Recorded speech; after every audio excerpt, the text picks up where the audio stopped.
오늘도 능곡교회 중능부 예배 오신 여러분을 모두 환영합니다. 네, 다 함께 사도신경 하심으로 오늘 예배를 시작하도록 하겠습니다. 나는 전능하신 아버지 하나님 천지의 창조주를 믿습니다. 나는 그의 유일하신 아들 우리 주 예수 그리스도를 믿습니다.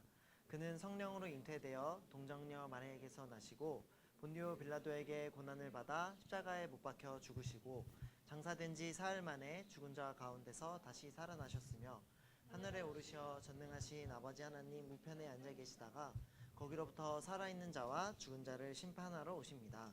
나는 성령을 믿으며 거룩한 공교회와 성도의 교제와 죄를 용서받는 것과 몸의 부활과 영생을 믿습니다. 아멘. 네, 샬롬. 우리 옆에 있는 친구 선생님들과 인사해 볼까요? 샬롬, 반갑습니다. 샬롬. 네, 선생님이 이제 이 자리에 설 때마다 선생님이 일주일간 깨달은 거, 일주일간 있었던 일을 여러분하고 이제 나누곤 하는데, 원래 오늘도 어떤 얘기를 하려고 했는데 오늘 선생님이 그 딱 이제 아침에 이제 교회에 오는 길에 선생님이 대곡역에서 내려서 이제 걸어오는데 이제 어떤 한 할머니를 만났어요. 이 할머니를 선생님이 종종 만나요. 이제 대곡역에서 능곡 이제 오는 길에 여러분들 가보신 적 있나요? 여기서 대곡역? 논밭이 이렇게 쫙 펼쳐져 있는 그 길을 가는데 종종 자주 만나거든요. 왜 자주 만나냐면 그분이 그 산책을 거기를 자주 하시는데 항상 그 찬양을 크게 틀어놓고 그거를 부르시면서 이제 산책을 다니세요. 근데 이제 솔직하게 이제 가감없이 이제 말씀 표현을 하자면 잘 못 부르세요.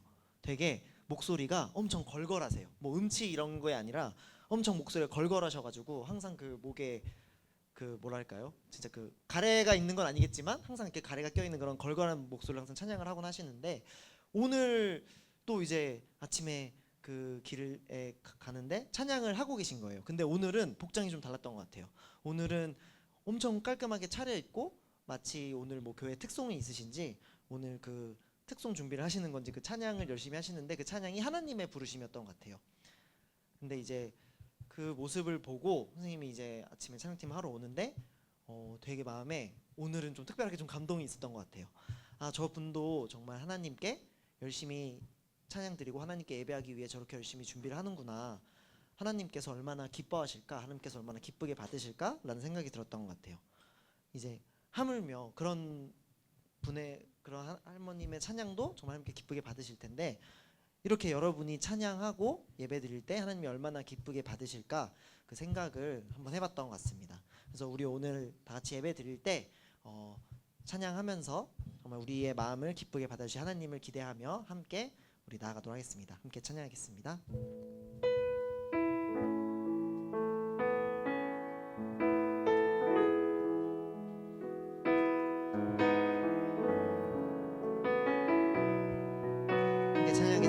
완전하신 나의 주, 완전하신 나의 주, 그의 길로 날 인도하소서. 행하신 모든 일 주님의 영광 다 경배하니. 완전하신 나의 주, 완전하신 나의 주, 그의 길로 날 인도하소서. 행하신 모든 일 주님의 영광 다 경배하니. 예배합니다.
올려드리면서 높으신 그 주님을 함께 찬양하도록 하겠습니다.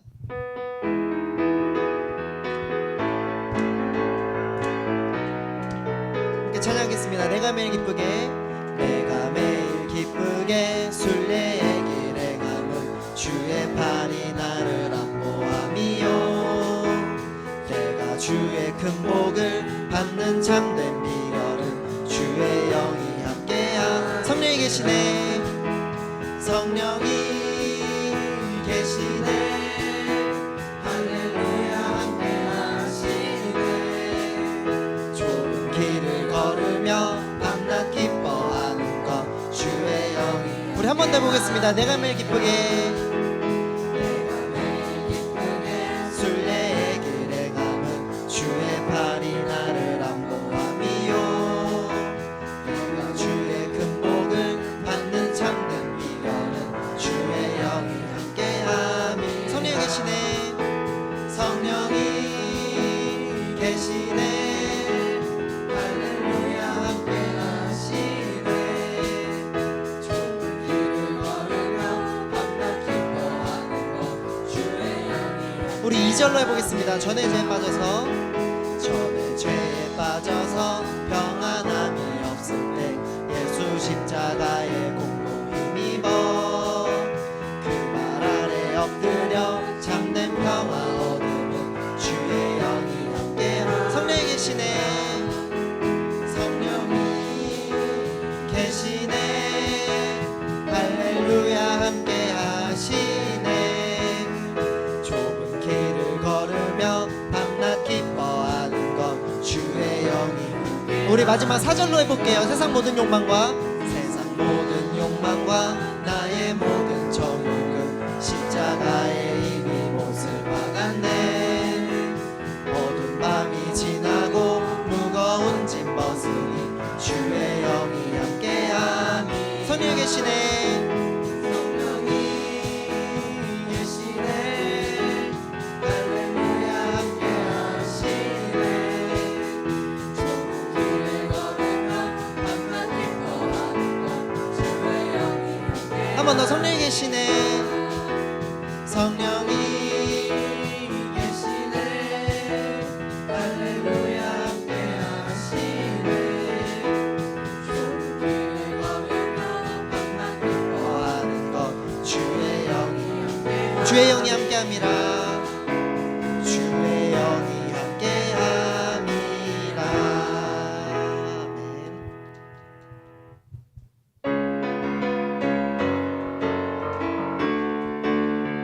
우리 계속해서 박수 치면서 함께 찬양하겠습니다. 나의 가장 낮은 마음, 나의 가장 낮은 마음 주님께서 기뻐하시고 작은 일에 큰 기쁨을 느끼게 하시. 내가 지쳐 무력할 때, 내가 지쳐 무력할 때 주님 내게 힘이 되시고 아름다운 하늘 나라 내 맘에 주시는 도.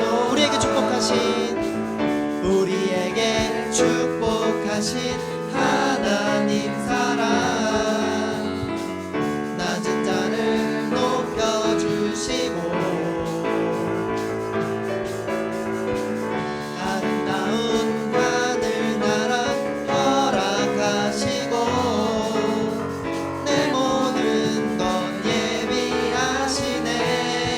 찬양함의 기쁨을, 찬양함의 기쁨을, 감사함의 평안을 간구함의 하나님 알도록. 우리 처음부터 해보겠습니다. 나의 가장 낮은 마음,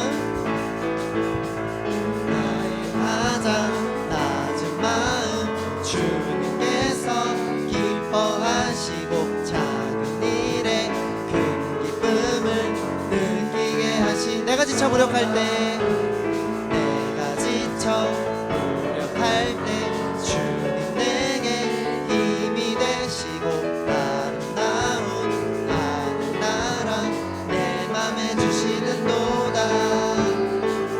우리에게 축복하신 하나님 사랑. 낮은 자를 높여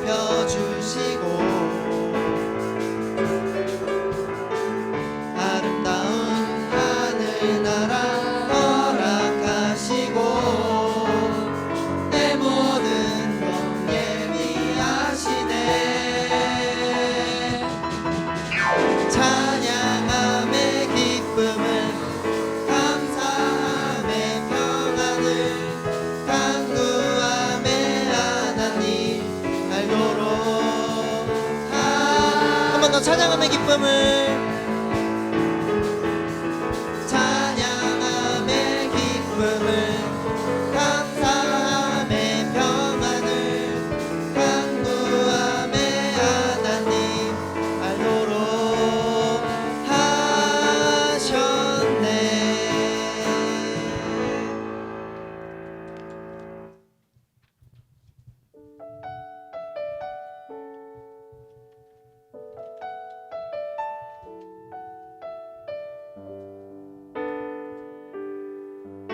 함께 찬양하겠습니다. 닫혀진 마음에,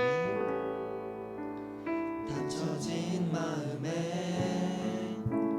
주님의 사랑은 빛이 되어 만져주시고,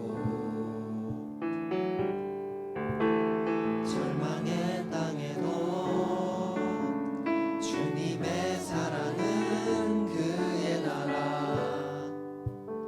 보게 하시네. 지나간 날보다, 지나간 날보다 허락한 오늘에 또 새로운 은혜 주시니 영원히 빛나는 그 사랑 안에서 나의 삶은 완성되어 가네. 소망 없는 인생에, 소망 없는 인생의 아픔 속에도 우리 아버지 주님의 사랑 노래하리라. 세월 지난 세상이 끝난다 해도 나 오직 주를 찬양하리. 지나간 날보다, 지나간 날보다 허락한 오늘에 또 새로운 은혜 주시니 영원히 빛나는 그 사랑 안에서 나의 삶은 완성되어 가네.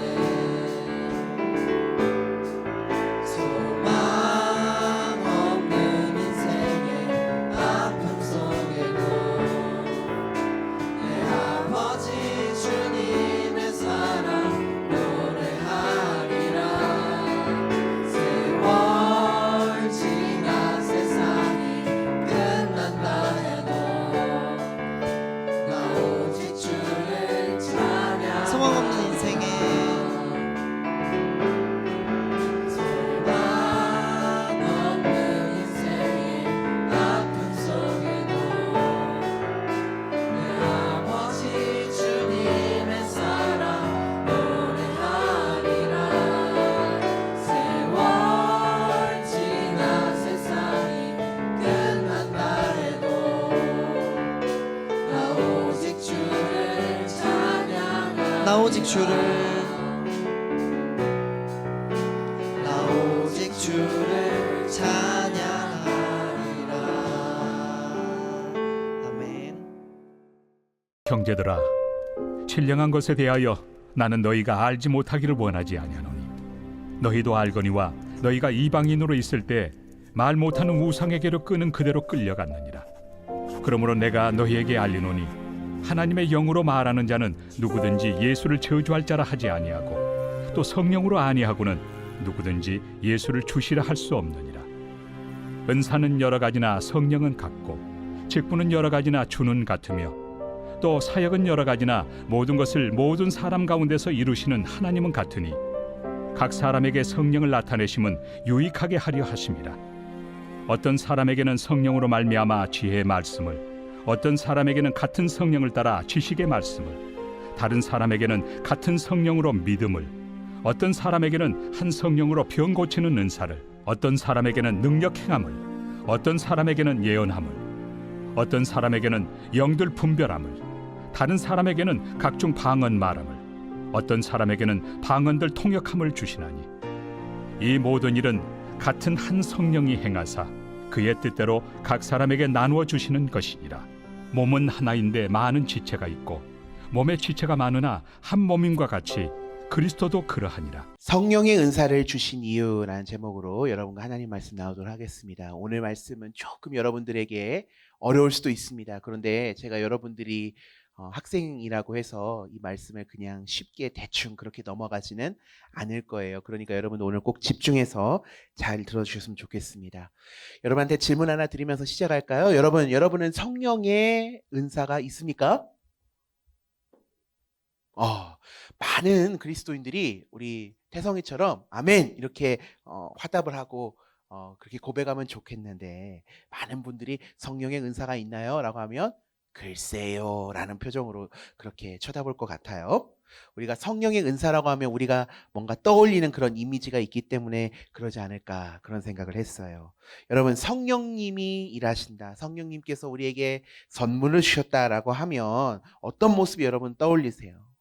보통 우리가 성령의 은사라고 하면 현대의학으로 해결할 수 없는 질병이 낫거나 기적이 일어나거나 또는 방언을 말하는 것을 우리가 떠올릴 수 있죠. 그렇습니다. 물론 그런 것들 아주 귀하고 성령님께서 허락하는 아름다운 선물일 수 있습니다. 근데 우리가 성경을 보다 보면 성령님의 역사를 우리가 알고 있는 것만으로는 그렇게 한정할 수는 없어요.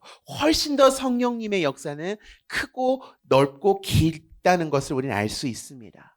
우리는 오해합니다. 성령의 은사가 나타났다 하면 뭔가 신기하고 기이하고 놀라운 기적이 일어나는 것, 이렇게만 생각을 하죠. 그런데 여러분, 성령의 은사는요, 근본적으로 변할 수 없는 사람들을 변화시키고 하나 될 수 없는 이들을 한 몸을 이루셔서 주님의 아름다운 공동체를 만들어 가시는 아름다운 역사가 일어난다라는 거예요. 그래서 여러분, 현상을 보지 마시고 그 현상을 통해서 일하시는 성령님의 마음, 그리고 그 열매를 여러분들을 통해서 분별하셔야 합니다. 여러분, 성령의 은사는 말 그대로 성령님께서 우리에게 주시는 선물입니다. 값없이 주시는 선물이라는 거예요. 그러니까 우리가 이 성령의 은사를 제대로 알고 오해하지 않기 위해서는 성경에 근거하여 우리가 이 성령의 은사가 무엇인지 배우고 분별하는 그런 지혜가 필요합니다. 자, 여러분, 우리가 지금 2주에 걸쳐서 고린도전서에 대해서 살펴보고 있어요. 잘 여러분 아시다시피 고린도 교회는 하나님의 많은 은혜를 받았음에도 불구하고 주님의 몸된 교회를 유익하게 하는 데는 너무나 부족함과 연약함들이 많았습니다. 성령님께서 값없이 선물로 많은 은사를 베풀어 주셨는데 우월감에 빠져 있었고, 내 이름을 더 높이는데 정신없었고, 욕심에 눈이 어두워서 그 선물을 주신 하나님의 뜻을 놓치고 말았다라는 거예요.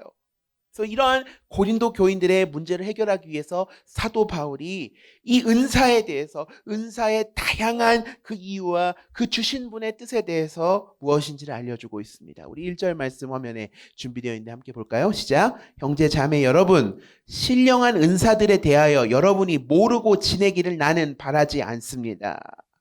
이게 무슨 뜻이에요? 몰랐으면 좋겠다는 거예요? 알았으면 좋겠다라는 거예요? 알았으면 좋겠다라는 거예요. 반드시 꼭 알아야 된다는 사도 바울의 강한 긍정을 이렇게 표현하고 있는 거죠. 질문이에요. 이러한 내용의 편지를 고린도 교회가 받았다면 고린도 교회와 성도들이 이 신령한 은사에 대해서 잘 알고 있었던 상태였을까요? 잘 모르고 있었던 상태였을까요? 그렇죠. 모르고 있었기 때문에 제발 좀 잘 알았으면 좋겠어 라고 편지를 받았겠죠. 뭔가 오해도 있었을 거고 이 은사에 대해서 잘못된 이해가 있었다라는 거죠. 3절을 보면 바울이 이렇게 선포합니다. 그러므로 나는 여러분들에게 알려드립니다. 하나님의 영으로 말하는 사람은 아무도 예수는 저주를 받아라 하고 말할 수 없고, 또 성령을 힘입지 않고는 아무도 주님이시다라고 말할 수 없습니다. 이게 무슨 말이에요? 주님을 영접한 사람은 뭐예요? 성령의 감동으로 말하는 사람이죠. 그런데 여러분, 하나님을 영접하고 주님을 영접한 사람은 성령의 말을 하게 되는데, 어떻게 성령 받은 사람이 십자가에 달리신 예수님을 향해서 저주받았네 라고 말할 수 있겠냐라는 거예요. 여러분, 당시에 하나님을 모르는 사람들은요, 예수님이 십자가에 못 박히신 것을 두고 예수는 실패자야, 저 저주받았잖아, 나무에 매달려서 죽은 실패자네 그렇게 예수님을 조롱하기도 했다라는 거예요. 근데 여러분, 성령님은 우리에게 그 십자가가 나의 죄를 대신 짊어지신 위대한 사랑의 십자가임을 깨닫게 하시는 분이라는 것이죠. 그래서 여러분, 성령 받은 사람이 어떻게 예수님을 모욕할 수 있겠냐라는 거예요. 어떻게 예수 믿는 사람, 예수 저주받았네, 실패자야, 어떻게 그렇게 얘기할 수 있냐라는 것이죠. 그러니까 하나님의 영으로 말하는 사람은 예수 그리스도가 우리의 주님이시다라고 고백할 수 있는 거예요. 여러분, 이것이 뭡니까? 은혜라는 거죠. 값없이 받은 선물이에요. 여러분, 우리가 신앙 고백할 때 각자의 믿음의 분량과 은혜에 따라서 다양한 표현으로 우리가 신앙을 고백할 수 있지만, 중요한 점은 이 신앙 고백은 반드시 성령님의 역사, 성령의 도우심 없이는 할 수 없는 겁니다.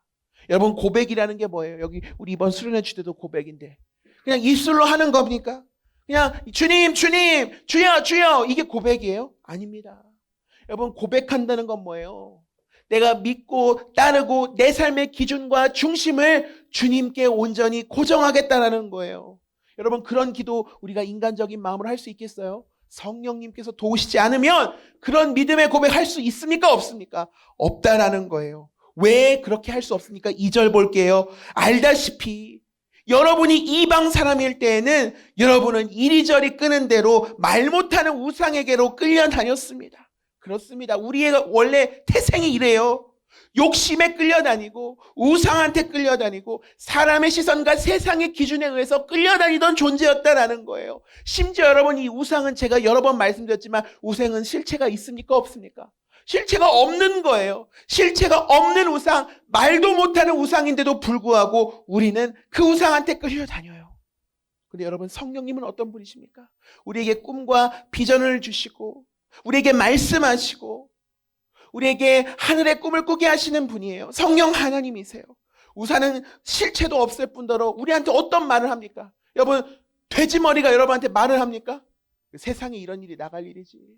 여러분, 꿈과 비전을 주는 우상은 없습니다. 여러분, 귀신이 꿈과 비전을 줍니까? 없어요. 여러분들 혹시라도 여러분들 부모님이나 또는 여러분들이 우리 타로나 한번 봐볼까? 여러분, 정말 심각해요. 요즘 나 자칭 그리스도인이에요, 우리 집안 사람들이 다 목사예요, 그런 사람들도요 타로 카드 펼쳐놓고 점집 가가지고 점 보고 다녀요. 장난삼아 재미삼아 그렇게 본 거예요. 여러분, 얼마나 가슴 아파요. 귀신이 여러분한테 꿈과 비전을 줍니까? 귀신이 여러분의 삶을 이끌어 줍니까? 과거에 있었던 일 몇 개 던져놓고 여러분 겁주는 거예요. 돈 내라고. 여러분, 거기 가서 마음의 평안을 얻어요. 나도 하겠다. 동쪽으로 가봐. 좋은 사람 만날 거야. 동쪽으로 가다 보면 지구는 둥그니까 좋은 사람 한 명씩은 만날 거 아니에요. 왜 그런 말에 속리하는 거예요? 세상의 우상과 세상의 귀신은요, 우리의 연약한 점 몇 가지 가지고 겁만 주는 거예요. 그런데 우리 주님은 어떤 분이에요? 우리에게 꿈과 소망을 주시는 분이에요. 그래서 우리가 주님을 영접하기 전과 이후의 삶은 달라지게 된다라는 거예요. 나 점치고 와가지고 점쟁이 만나고 와서 내 인생이 이렇게 바뀌었어, 그렇게 간증하는 사람 있어요? 없어요. 그런데 예수님 만나면 인생이 바뀐다는 거예요. 여러분, 무엇에 이끌려 살고 계세요? 정말 주님 영접하셨나요? 성령 충만하신가요? 그러면 주님을 따라, 주님의 인도하심 따라 그분과 동행하는 삶을 사는 사람이 되어야 할 줄로 믿습니다. 그래서 여러분, 그런 성령님과 동행하며 성령님께서 여러분을 통해 일하시기 시작하면 우리의 삶이 송두리째 바뀐다는 거예요. 그동안은 세상의 기준에 따라 내가 내 삶의 주인공이었다면 이제 내 삶의 주인은 주님이십니다. 예수님이십니다. 여러분, 삶의 기준과 방향이 바뀐다는 거예요. 그래서 여러분, 성령 충만하고 성령의 역사가 나타난다는 것은 어떠한 여러분 기이한 일, 능력만 나타나는 게 아닙니다. 여러분 삶의 주인이 예수님이 되시는 거예요. 성령이 역사하시면 내 삶의 분명한 방향과 기준이 바뀐다는 겁니다. 그런 성령님이 일하실 때 우리는요, 바뀌지 않았던 네 인생 네가 바뀌겠냐? 너 인생은 넌 버러지야. 그런 인생도 여러분 변화되어 쓰임받을 수 있는 거예요. 하나 될 수 없는 사람들도 여러분 하나 되는 아름다운 역사가 일어나게 되는 거예요. 근데 여러분, 성령님이 이렇게 한 사람만 바꾸는 게 아니고 공동체를 바꾸시는데 4절과 6절 말씀 볼게요. 은사는 여러 가지지만 그것을 주시는 같은 성령이십니다. 섬기는 일은 여러 가지지만 섬김을 받으시는 분은 같은 주님이십니다. 일의 성과는 여러 가지지만 모든 사람에게서 모든 일을 하시는 분은 어떤 분이에요? 같은 하나님이라는 거예요. 여러분, 은사를 주시는 분도 섬김을 받으시는 분도 모든 일을 하시는 분도 우리 주 하나님이시라는 사실을 여러분 우리는 분명히 알아야 돼요. 근데 그런 성령 하나님께서 나에게 주신 것을 내 것이라고 여러분 우리가 어떻게 자랑할 수 있겠어요? 은사를 가지고 은사를 사용할수록 내가 드러나고 내가 빛이 나는 게 아니라 이 선물을 주신 분이 성령 하나님이시다. 성령 하나님이 드러나고 그분의 영광이 나타나야 되는 것 아니겠어요? 여러분, 당시 고린도 교인들 많은 은사를 받았습니다. 그런데요, 그 은사를 주신 성령 하나님의 영광을 가로챘다는 거예요. 하나님의 영광을 위해서 살아야 되는 사람들이 하나님의 영광을 가로챘다라는 거예요. 어떻게 가로챘습니까? 남보다 내가 더 우월한 은사를 받았어. 여러분, 남보다 내가 더 우월한 은사를 받았다는 건 뭐예요? 그 은사의 소유주가 나라는 착각이라는 거예요. 우리가 방금 읽은 말씀 한번 떠올려 봅시다. 한 분의 성령님께서 각 사람에게 여러 은사를 주셨다면 이유가 있지 않겠어요? 여러 가지를 주셨다라는 거예요. 여러 가지를 주셨다. 이 여러 가지를 원어로 보면 분배라는 의미를 갖고 있습니다. 하나님께서 여러 가지 은사를 우리 성도님들에게 분배해 주셨다는 거예요. 나누어 주셨다는 거예요. 그러면 분배하고 나누어 주시는 분이 주체가 누구십니까? 성령 하나님이시죠. 그럼 우리는 그냥 그것을 값없이 받은 겁니다. 그런데 어떻게 우리가 그걸 가지고 주인 행세를 할 수 있겠냐라는 거예요. 교회 안에 많은 직분과 역할들이 있죠. 마찬가지예요. 주님께서 맡겨주신 거예요. 그래서 여러분, 직분을 받은 사람도 은사를 받은 사람도 우월감과 열등감 가져서는 안 된다라는 것입니다. 여러분이 만약에 직분에 대해서 우열감을 가지고 있다면 그건 역시 교회의 머리 대신 주님과 연합을 이루고 있는 지체에도 우열이 있다고 생각하는 거예요. 교회 안의 직분과 교회 안의 사명과 역할에도 계급처럼 우리가 오해하고 있는 것입니다.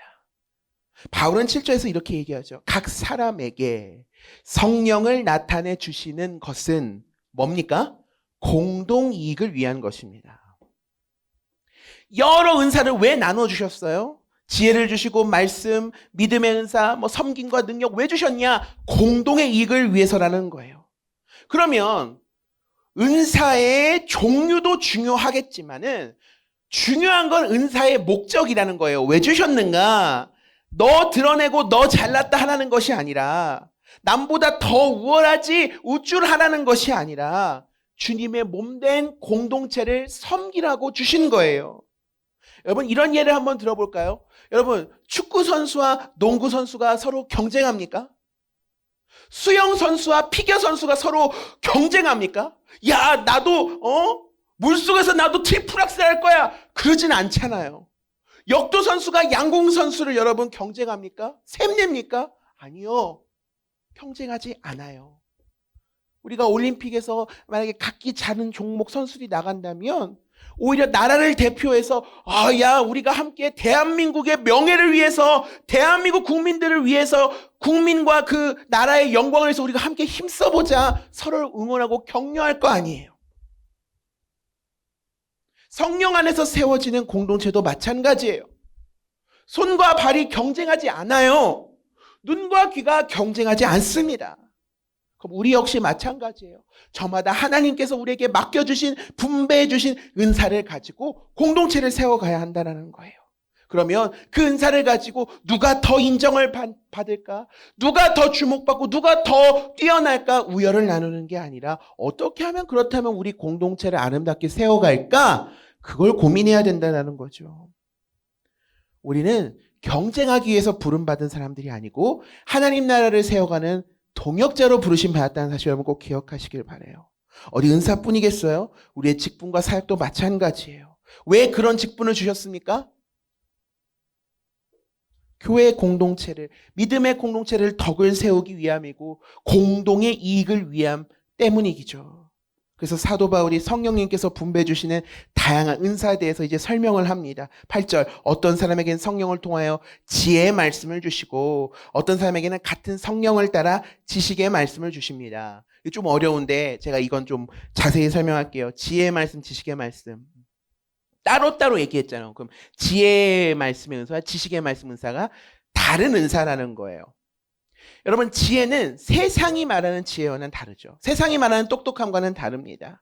시험 잘 보고 뭐 말빨 좋고 그런 게 아니에요. 오히려 어찌 보면 이 하나님께서 주시는 지혜는 세상의 눈으로 봤을 때는 어리석을 수도 있어요. 그러니까 성령님께서 부어주시는 지혜예요. 여러분, 이 지혜를 통해서 우리는 세상에 나아가서 예수 그리스도가 우리의 주십니다라는 것을 고백하고 또 전할 수 있는 그런 지혜가 될 수 있죠. 학벌이 좋아야, 성경 지식이 많아야 지혜의 말씀을 전할 수 있는 게 아니라 성령님께서 그 사람을 통해 일하시며 누구든 성령의 지혜로 하나님을 증거할 수 있다는 거예요. 근데 이 지식의 말씀은 좀 결이 달라요. 성경을 각 시대와 역사와 언어와 흐름에 따라서 정확하게 바르게 읽어내고 사도와 선지자들이 가르친 그 가르침을 잘 차곡차곡 풀어서 설명해 주는 그런 능력이에요. 그러니까 말씀에 대해서 깊이 알고 잘 가르쳐서 우리의 믿음을 세우는 그런 은사지요.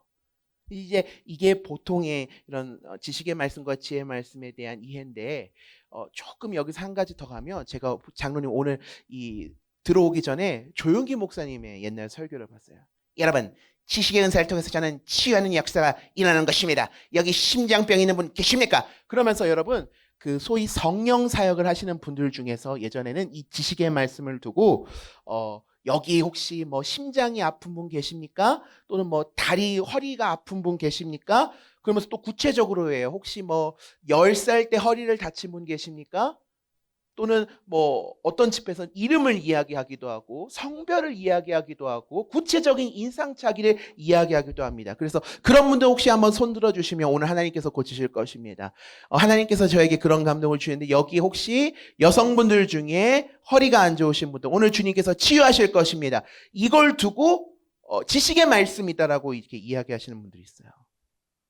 이게 아나니아와 삽비라의 어떤 거짓말을 정확하게 집어냈던 어떤 하나님께서 성령께서 주시는 예언적인 사인들을 가지고 지식의 말씀이다라고 이야기하는 분들도 계십니다. 근데 그런 분들을 보면 이제 정확하게 또 집어내세요. 처음 보는 사람인데도 이름도 알기도 하고 아픈 부위나 그런 지식을 가지고 예언 사역을 하십니다. 그리고 그분들을 향해서 앞으로 이렇게 하십시오라고 방향을 또 전달해 주는 것을 보고 그분들은 그걸 두고 지혜의 말씀이라고도 하세요. 여러분들은 어떻게 생각하세요? 저는 이런 이해는 분명 장점도 있습니다.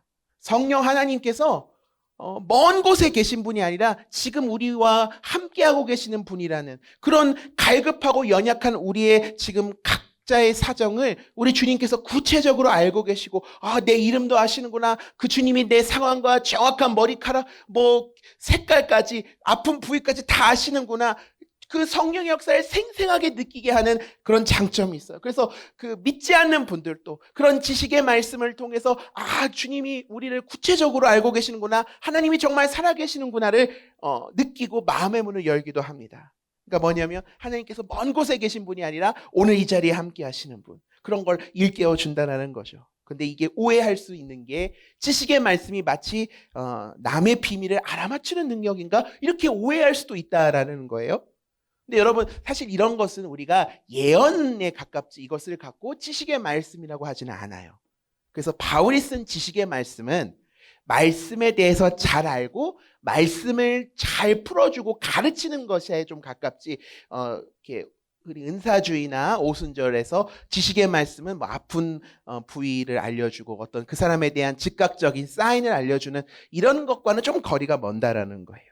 그래서 우리가 좀 주의했으면 좋겠는 게 성령 사역과 은사에 있어서 우리가 뭔가 신기한 것들, 기적적인 것들 장면에만 마음을 빼앗기면 우리는 성령님의 은혜와 은사를 신비하고 특수한 것으로만 좁게 생각할 수 있다라는 거예요. 근데 진짜 믿음은 여러분 잘 들으세요.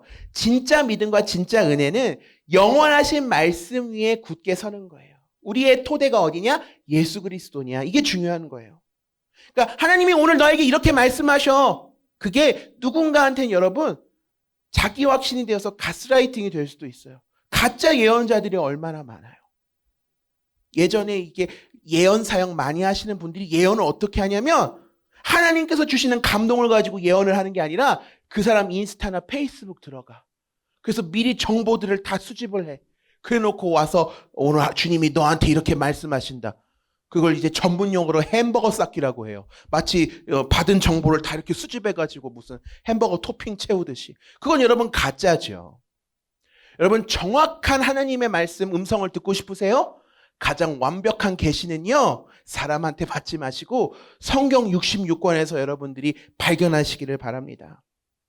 그래서 바울은 주님의 말씀이라고 전하면 누군가 당신을 향해서 이거 주님의 말씀이에요. 주님의 음성이에요. 라고 하면 그거 분별하고 검증해야 해 라고도 여러 번 말했습니다.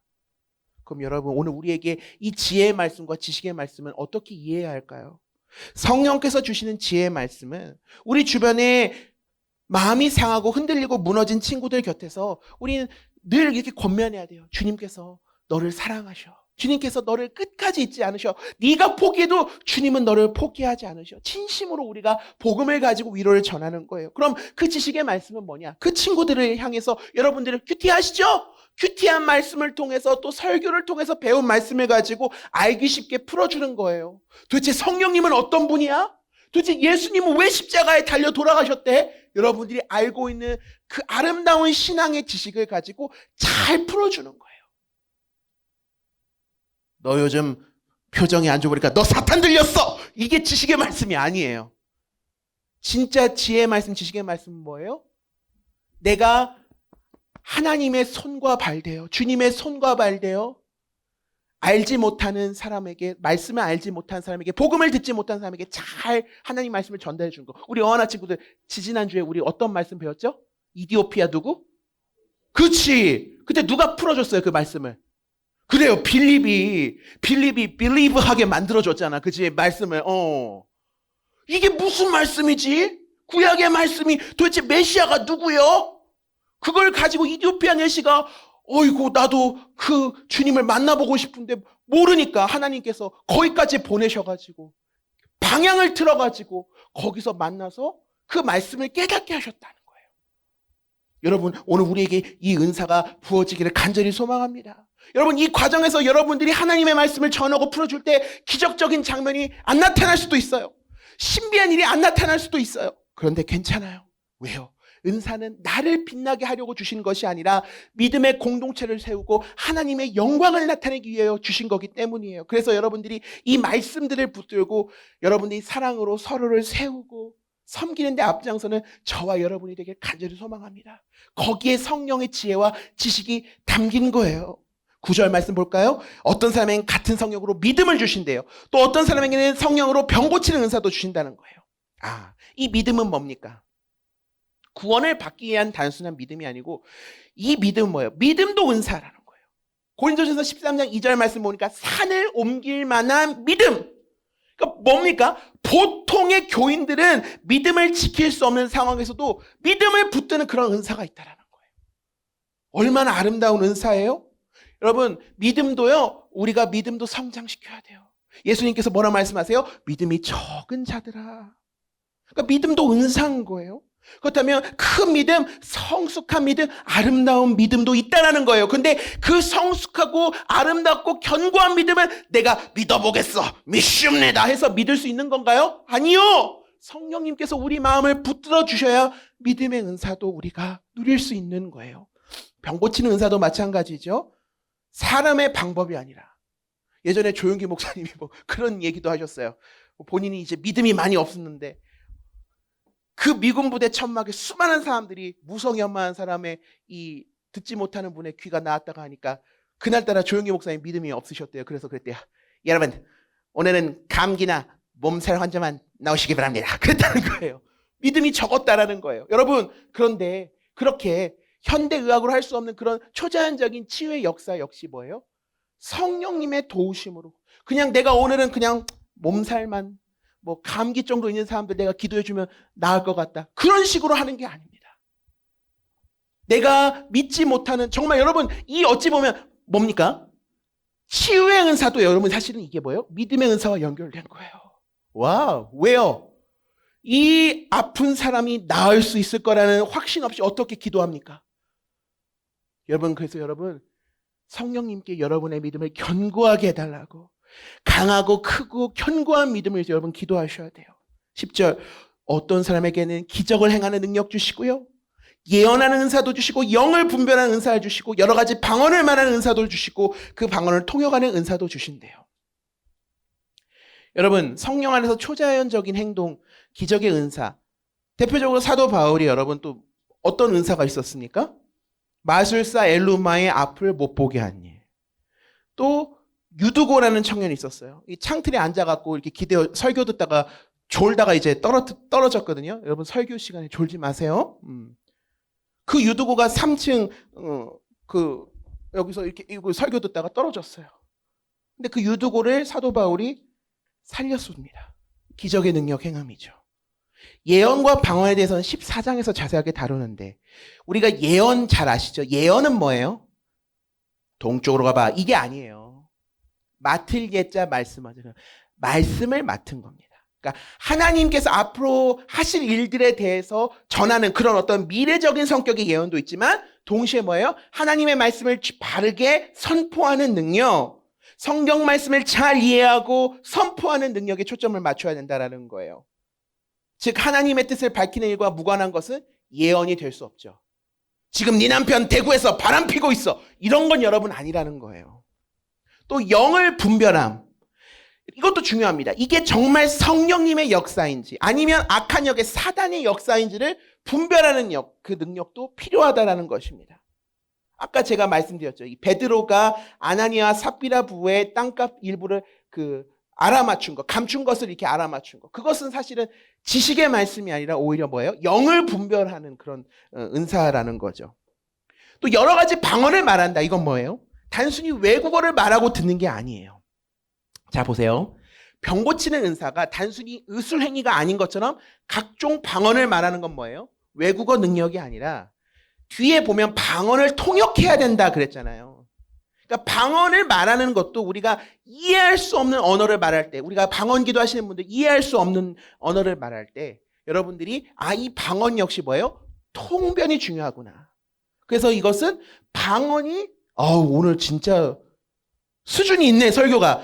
방언이 통변이 되면 예언이 되는 거예요. 여러분, 혹시 여러분들 방언을 하시는 분들 계십니까? 어떤 분들은 방언이 유창한 언어의 형태로 나오시는 분도 있어요. 라시아카, 로시아카 막 이렇게 나오시는 분들이 있어요. 근데 어떤 분들은 그냥 뚜뚜뚜뚜뚜뚜 그냥 따따따따따따 이렇게 그냥 단음절 방언으로 나오는 분들도 있어요. 그럼 우리가 생각하기에는 마치 언어처럼 들리는 그런 방언을 말하는 분들은 영적으로 뭔가 고단수가 된 것 같고, 따따따 뚜뚜뚜 랄랄라 하시는 분들은 뭐예요? 좀 약간 영적으로 열등한 것 같고, 그런 생각을 우리가 할 수 있죠. 그런데 진짜 이걸 통변을 받아보면 진짜 신기한 건, 유창하게 사람들 듣기에는 근사한 방언처럼 보이는데 막상 통변을 해보면 이제 제가 들은 얘기예요. 하나님 젖주세요. 하나님 젖주세요. 그런 정말 아기와도 같은 그런 방언을 한다는 거예요. 아주 그냥 정말 유아적인 신앙의 단계. 하나님 뭐 주세요, 주세요.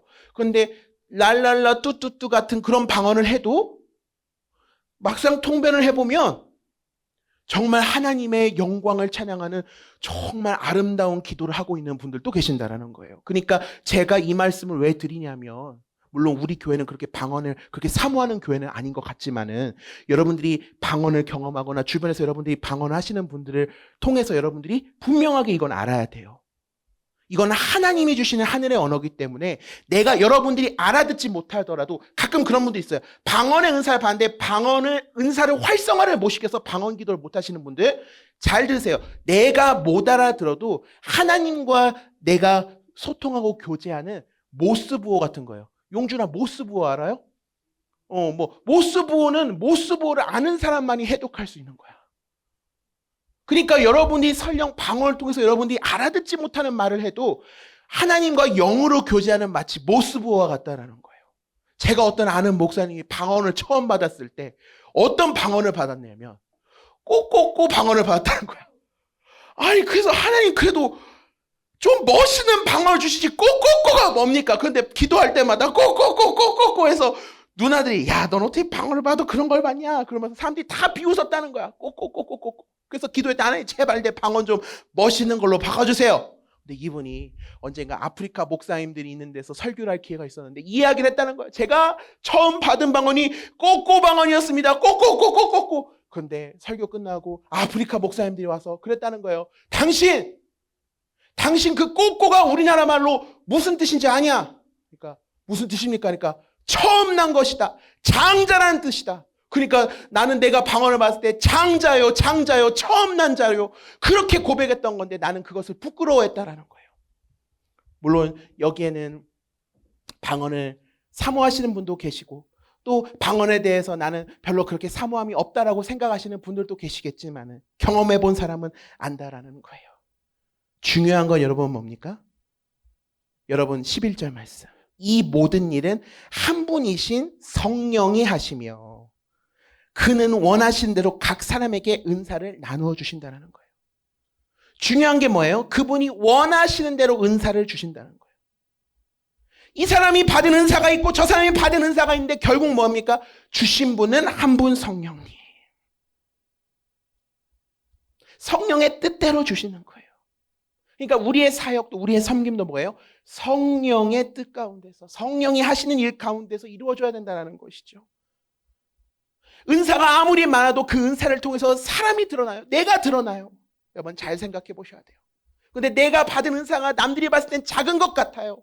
초라한 것 같아요. 그런데 그걸 통해서 하나님의 영광을 돌리고 있다면 여러분 그것만큼 아름답고 큰 은사가 어디 있겠습니까? 고린도 교회는요. 많은 은사가 있었어요. 그런데 그 은사를 가지고 하나님의 영광이 아니라 사람의 영광이 더 나타났다라는 거예요. 왜 그렇습니까? 은사의 다양성과 이 은사를 주신 분의 이유를 그 마음을 몰랐기 때문인 거예요. 그러니까 서로 비교하고 서로 우열을 자랑하는 거예요. 왜 주셨나? 공동의 이익을 위하여. 몸된 주님의 공동체를 위하여 주신 그분의 뜻을 몰랐기 때문인 거예요. 여러분, 왜 주셨어요? 여러분의 공동체를 아름답게 세우라고요. 여러분, 수영 선수와 피겨 선수가 경쟁하지 않아요. 다양한 사역 가운데 여러분들이 우월감을 가질 필요도 없고 나는 왜 이것밖에 없을까? 왜 나는 이것밖에 하지 못할까? 열등감을 가질 필요도 없어요. 중요한 건 오늘 여러분 삶에 정말 성령의 역사가 나타나고 있는가? 즉 여러분 삶을 통해서 하나님의 영광이 드러나고 있는가? 오늘 나는 세상의 기준을 따라가고 있는가? 아니면 성령이 이끄시는 대로 주님의 기준대로 따라가고 있는가? 오늘 나에게 주신 은사를 통해서 나의 영광을 드러내고 나의 이익을 위해서 사용하고 있는가? 아니면 공동체의 유익과 공동체를 섬기는 데 사용하고 있는가? 돌아보셨으면 좋겠어요. 예배팀 준비해 주시고요. 결국의 핵심은 여러분 삶의 주인이 누구냐는 거예요. 여러분 삶에 예수님이 주인이십니까? 여러분이 가진 은사를 가지고 나 방언 잘하지? 나 정말 성경에 대해서도 많이 알아. 그거 자랑하는 게 아니고 오늘 내 안에 성령님이 일하시고 계셔. 그 성령의 아름다운 역사를 여러분이 증거하는 거예요. 여러분들에게 각자 받은 은사가 무엇인지 제가 다 알 수는 없지만 여러분 성령님께서 여러분에게 다 은사를 주시고 하나님께서 여러분들이 이 땅에 보내셨을 때는 그냥 보내시지 않았어요. 여러분의 삶과 여러분의 섬김과 여러분의 믿음을 통해서 분명 주님께서 하실 일이 있을 거예요. 여러분 우리 그래서 은사를 사모해야 합니다. 성령님 저에게 은사가 무엇인지 발견할 수 있도록 성령님 지혜를 주세요. 그리고 성령님이 주신 은사가 있으면 그걸 가지고 내가 잘 갈고 닦아 개발해야 돼요. 성령님 주신 거 가지고 그냥 대충 썩히는 것이 아니라 정말 어떻게 하면 이 주신 선물을 가지고 아름답게 잘 주님의 몸된 교회 공동체를 섬겨야 할까? 여러분들 우리 힘써야 합니다. 오늘 찬송과 함께 고백했으면 좋겠어요. 주여 성령의 은사들을 오늘 또 내려 주소서. 성령의 뜨거운 불길로서 오늘도 성령 충만하게 살아가게 하여 주옵소서. 함께 고백할까요? 은혜가 풍성한 하나님은, 은혜가 풍성한 하나님은 믿는 자 한 사람 한 사람 어제나 오늘도 언제든지 변찮고 정욕과 죄악에 물든 마음을, 정욕과 죄악에 물든 마음을 성령의 물길로 태우사 정결케 하소서. 태우소서. 깨끗게 하여 주여 성령의 은사들을, 아멘. 주여 성령의 은사들을 오늘도 내리어 주소서. 성령의 뜨거운 물길로서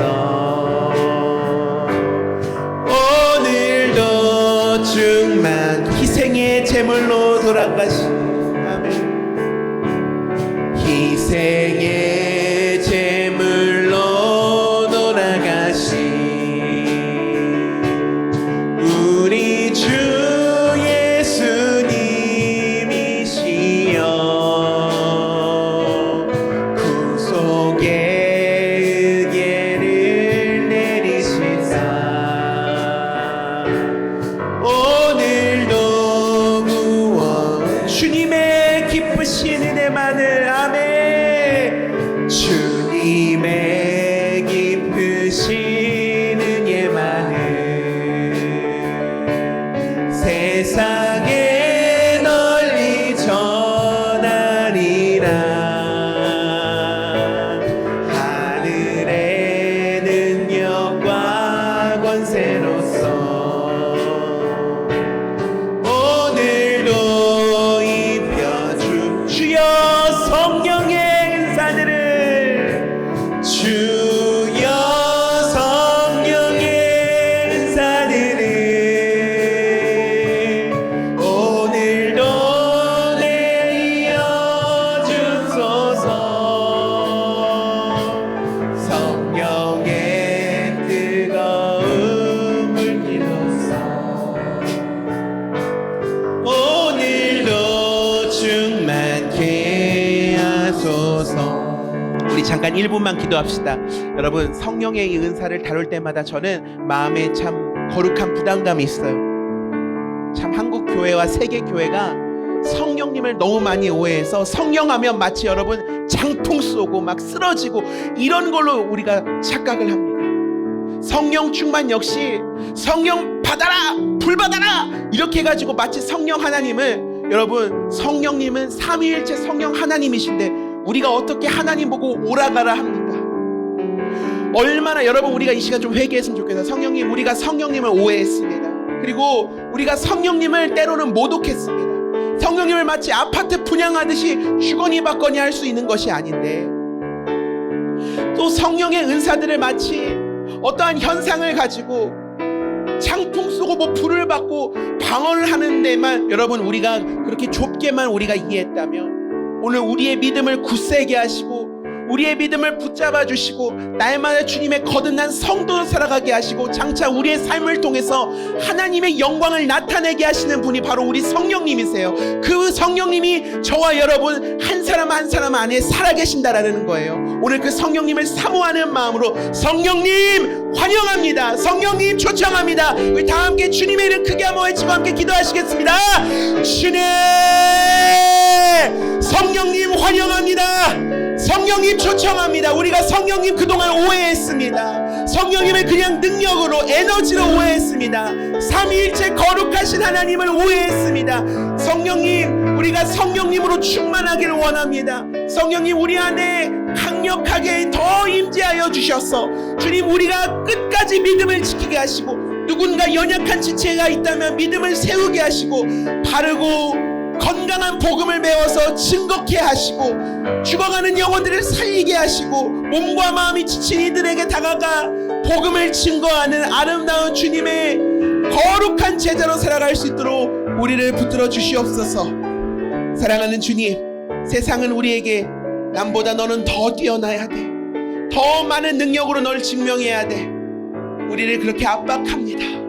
그런데 주님, 오늘 말씀을 통해서 우리 각자에게 주신 은사와 재능이 나를 드높이고 나를 자랑하는 것이 아니라 오늘 우리 곁에 만남의 축복으로 맺어주신 우리 가족과 친구와 이웃들을 살리고 세우기 위한 선물임을 깨닫게 하신 주님 감사합니다. 지난날 다른 사람과 비교하고 열등감에 빠졌던, 또는 우월감과 교만함에 빠졌던 우리의 연약함 주님 용서하여 주시옵소서. 이제 성령 하나님께서 내 삶의 주인이 되셔서 내 삶을 이끌어 주시고, 우리를 부르신 학교학원과 가정과 일터 가운데 나아가 주님 주신 선물을 가지고 우리 공동체를 세우고, 무엇보다 교회를 세우고, 우리의 가정을 세워 모두가 주님 나라 가는 그날까지, 주님 뵙는 그날까지 귀하고 아름답게 쓰임받을 수 있도록 주님 우리를 붙들어 주옵소서. 지금은 우리 주 예수 그리스도의 크신 은혜와 하나님 아버지의 무한하신 사랑과 성령님의 감동과 위로 충만케 하시는 교통의 역사가 내게 주신 은사를 나의 자랑이 아니라 오직 주님의 영광과 그분의 몸된 공동체를 세우는 일에 온전히 내어드리기로 결단하는 여기 모인 당신의 귀한 아들과 딸들 위해 지금로부터 영원토록 함께 하시옵기를 간절히 축원하옵나이다. 아멘.